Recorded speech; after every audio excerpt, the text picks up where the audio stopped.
Now, we look at the idea of using our legs as a kind of crossface to regain control of the Tegatame after we've lost control of our opponent's head position. Okay, we just looked at the crossface. That's a very, very effective method. You can use a reverse crossface too. From a situation where we play normally, we get our shin underneath our training partner's armpit. Okay, but as we play with our leg configuration, another possibility from here, instead of throwing the legs over the shoulder, is to pass our leg through as a hook on the back of our training partner's neck. The most important detail is that your knee face down to the floor. You don't want this kind of thing. This is a disaster. You want your knee facing downwards. Then from here, you can reinforce it with your other foot. You have the choice between planting on his back, going foot to foot, or even passing your leg across as a kind of a quasi-crossface in this direction. As your training partner goes to move away from you, you find yourself that same pressure on your training partner's leg. Any one of those leg configurations here will do it. This is the major one. And the most important point is that your knee faces down towards the mat.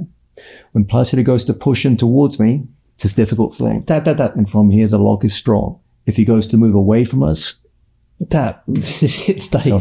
Sorry, but just bring the head down to the floor. Good. And we just follow. Tap. And follow. And guys, like any Tegatame, the single most important thing is at the back of your hand, the inside your own hip.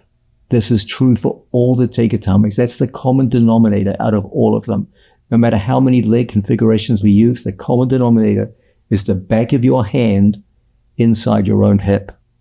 The second you lose back of the hand inside the hip, you lose the movement overall, and Placido can easily start moving out into other forms of, I have to switch off to other forms of attack. As long as we have our hand inside our own hip pocket, even when he goes to move around, tap, it comes on quick. He throws the head down towards the floor, tap. and inside. Okay? So, focus on that. Your hand right there inside the pocket of your hip, no matter which side you're on. So we have a training partner in front of us, regardless of how we go to hit the move, whether it be the old school classic versions, here and here, legs over the top, shin in place or so, it doesn't really matter. Okay? As long as we have our hand inside of our hip, everything's looking good. And from here, we get the throw. Okay?